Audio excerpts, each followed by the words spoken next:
തൃശൂർ കേച്ചേരി എയ്യാലിൽ സ്വർണ്ണ കവർച്ച 32 പവന്റെ സ്വർണ്ണാഭരണങ്ങളാണ് കവർന്നത്. കവർച്ച നടന്നത് ഉറുവിൽ അംജുദ്ദീന്റെ വീട്ടിലാണ്. വിവരങ്ങളുമായി അനീഷ് ആന്റണി ചേരുന്നുണ്ട്. അനീഷ്, എപ്പോഴായിരുന്നു സംഭവം? അന്വേഷണം ഇപ്പോൾ എങ്ങനെയാണ് പുരോഗമിക്കുന്നത്?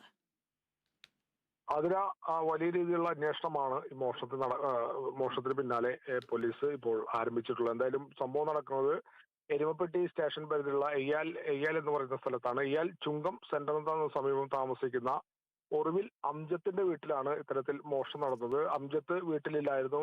അംജത്തിന്റെ ഭാര്യയും അതുപോലെ തന്നെ ഭാര്യ മാതാവും ഉൾപ്പെടെ ആരും സ്ഥാപനത്തിൽ ജോലിക്കാരനാണ്. അതുകൊണ്ട് തന്നെ അംജത്ത് പാലക്കാട് താമസിച്ചാണ് ജോലി ചെയ്തു വരുന്നത്. അതുപോലെ വീട്ടിലെ അംജത്തിന്റെ ഭാര്യ ഫാദിയ, അതുപോലെ മാതാവ് നഫീസ് എന്നിവർ ബന്ധുവീട്ടിലേക്ക് പോയിരുന്നു കഴിഞ്ഞ തിങ്കളാഴ്ച.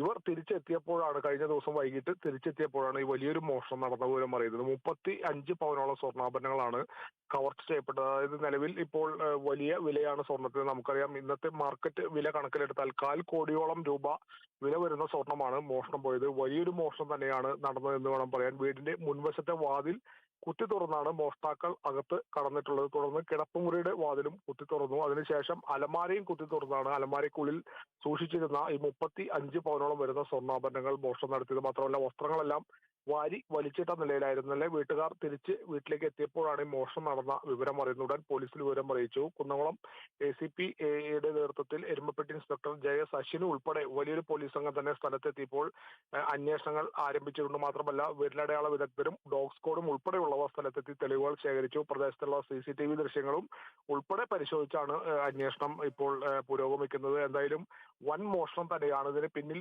വ്യക്തമായ ധാരണയുള്ളവർ തന്നെയാണ് മോഷണം നടത്തിയിട്ടുള്ളത് എന്നുള്ളൊരു സൂചന കൂടി, അല്ലെങ്കിൽ ഒരു നിഗമനത്തിൽ കൂടിയാണ് പോലീസ് അന്വേഷണം മുന്നോട്ട് കൊണ്ടുപോകുന്നത്. കാരണം വീട്ടുകാർ ഇല്ലാത്ത സമയം കൃത്യമായി അറിയാവുന്ന ആളുകളാണ് ഇത്തരത്തിൽ മോഷണം നടന്നത് എന്നത് ഉൾപ്പെടെയുള്ള സാധ്യതകൾ ഒന്നും തന്നെ തള്ളിക്കളയാതെയാണ് അന്വേഷണ സംഘം ഇപ്പോൾ അന്വേഷണം നടത്തുന്നത്. എന്തായാലും താമസിയാതെ തന്നെ പ്രതികളെ പിടികൂടാനാകുമെന്ന ഒരു പ്രതീക്ഷയിൽ തന്നെയാണ് പോലീസ് ഇപ്പോൾ അന്വേഷണം ഊർജിതമായി മുന്നോട്ട് കൊണ്ടുപോകുന്നത്.